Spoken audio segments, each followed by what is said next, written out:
ప్రతి మనిషి పుట్టుకకు అమ్మా నాన్నలే సృష్టికర్తలు. మనకి ఈ శరీరాన్నిచ్చి యుక్త వయసు వచ్చేదాకా అన్నీ తామే అయి చదువు సంస్కారం నేర్పించి అనుక్షణం కంటికి రెప్పలా చూసుకున్న వారి పట్ల సదా కృతజ్ఞులమై ఉండాలి జీవితాంతం. ఈ సమస్త ప్రపంచం తల్లిదండ్రులతోనే నిండి ఉన్నది అన్నారు శంకర్ భగవత్పదులు సౌందర్యలహరిలో. దీని బట్టి ఈ జగత్తులో అమ్మా నాన్నలకు ఉన్న స్థానం ఎంతటిదో తెలుస్తుంది.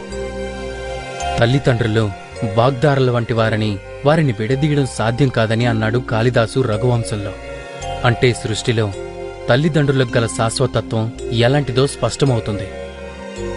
ఇక సకల సాహిత్యాలు తల్లిదండ్రుల ఉనికిని అత్యున్నత స్థానంలో నిలుపుతుంటే అలాంటి ప్రత్యక్ష దైవాలకు నేటి బిడ్డలు కనీస కృతజ్ఞతనైన